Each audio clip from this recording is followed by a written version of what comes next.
everyone, and welcome to today's webcast. You are watching the Bernard Alvarez webcast, and today we are going to be continuing with my series, Balancing the Magical Elements Within. It's great to be here. As you know, last week I wasn't able to do my webcast, and now look at this. You got me, this is my third live video in the last day, 24 hours.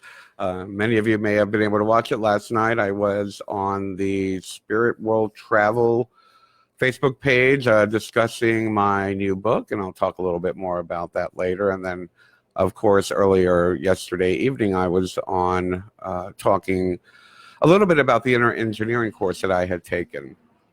Anyway, so let's go ahead and jump right in. As I said, we are continuing. This is part 3 of the Balancing the Magical Elements webcast series.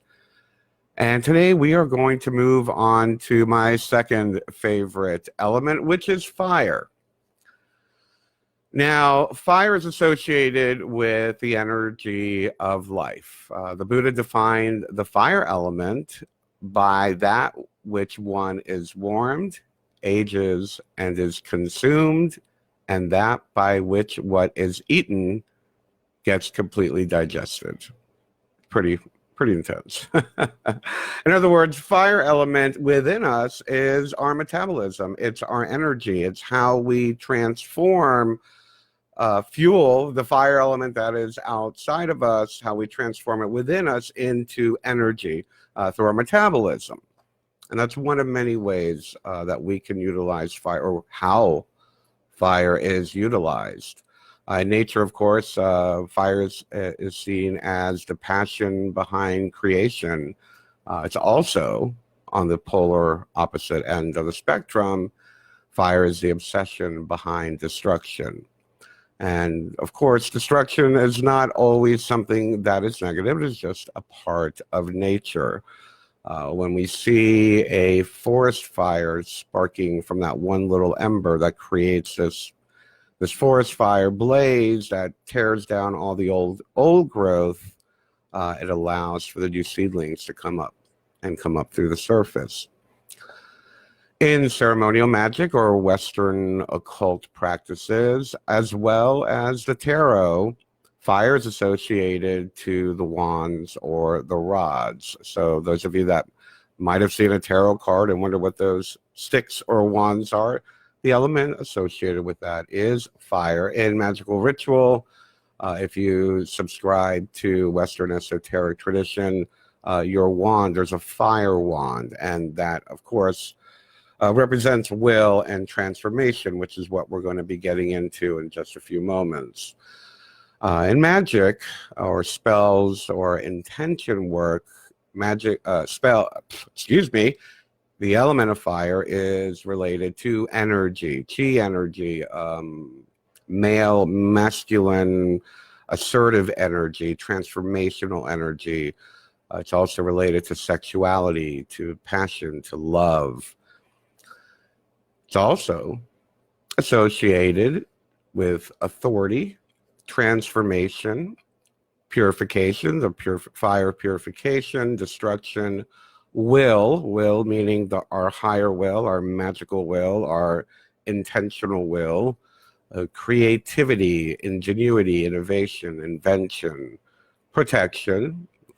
You can use fire element within a spell or intention for protection, as well as courage and strength, physical exercise, self-knowledge, loyalty, vision, illumination, and power.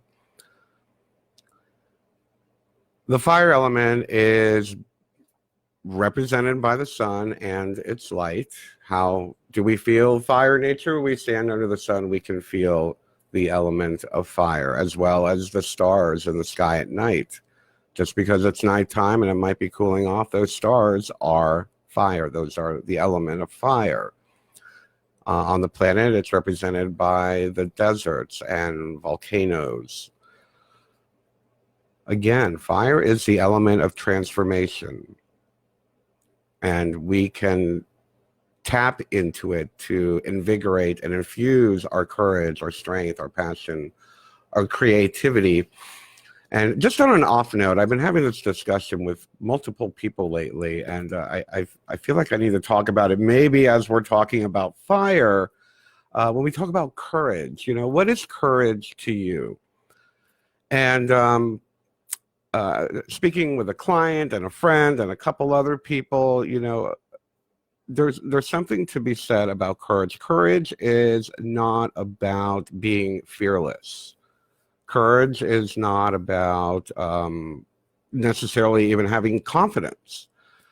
For me, and especially within the context of fire, it's that fire to move through the fear, to move through the anxiety. Courage is pushing past the anxiety, the fear, the insecurity, and doing it anyway.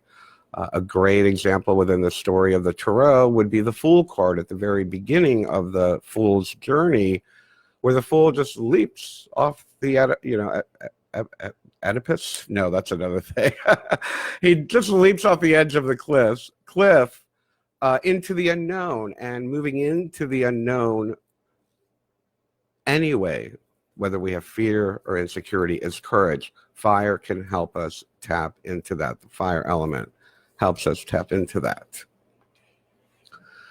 So fire can keep us warm, and it can also do great destruction. As we know, when you do have a fire, fire does burn out quickly without fuel. The same can be said for the fire within us, the fire of metabolism, the fire of the energy that it gives us. Without fuel, we have no energy. It can also regenerate itself from the ashes, where you see the little embers, you throw a little bit more fuel on it. Again, metaphysically and symbolically speaking, within ourselves, that little ember, that little spark can be fueled, can be reignited with additional fuel. Whether that fuel is love, compassion, support, or courage. A single spark can set off an entire forest fire. Most would agree that the most pleasant way to enjoy the element of fire is outdoors around a beautiful roaring bonfire, whether you're alone or with friends or with your coven or grove or whatnot. It's a great way to align, attune, and connect with the element of fire. The same can be said as gazing into the fire of a candle. Staring into the flame of the candle is a wonderful way to connect with the fire element on a smaller scale.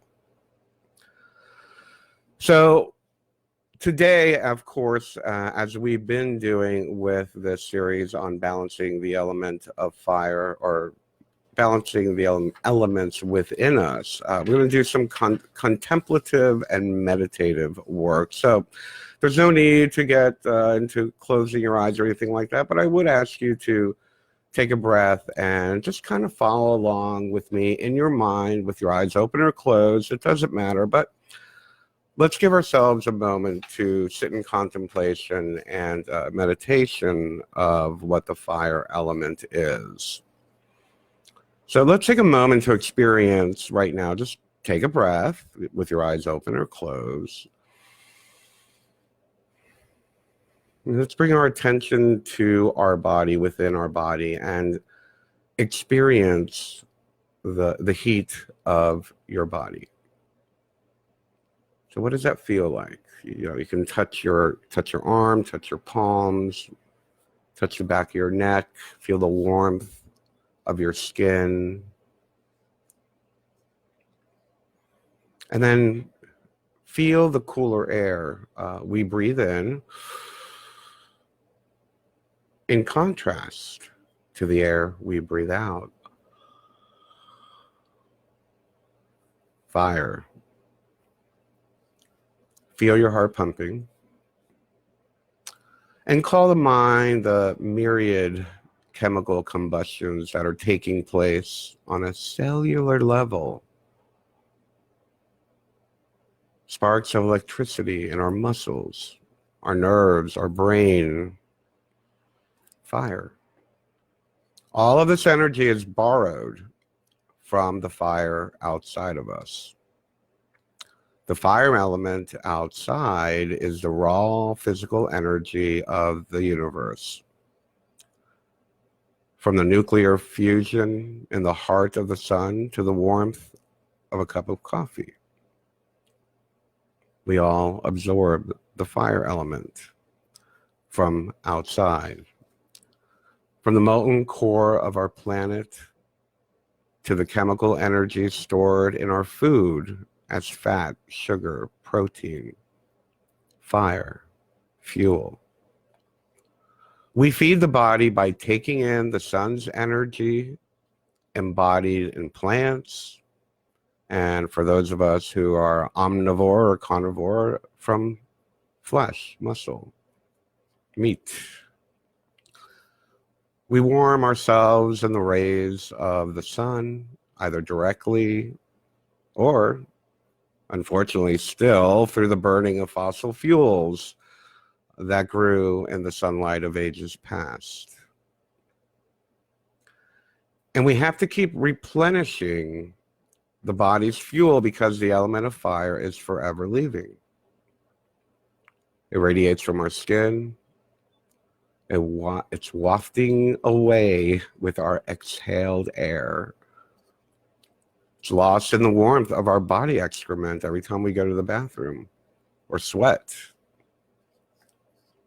And so the fire element, like earth and water, simply flows through us, unstoppable.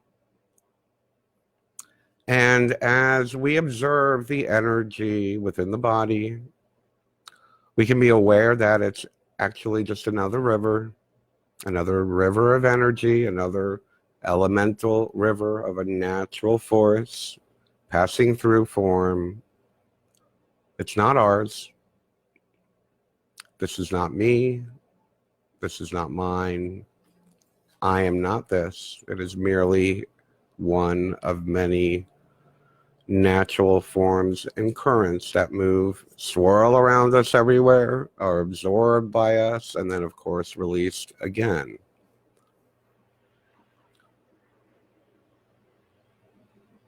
One of the great examples that we can utilize to acknowledge fire that might be missing within us, a great question someone asked me the other day: how do you stay motivated? Fire. What sparks you? What is that motivation that propels you to keep moving forward toward a particular goal? That's fire. Your passion, your calling,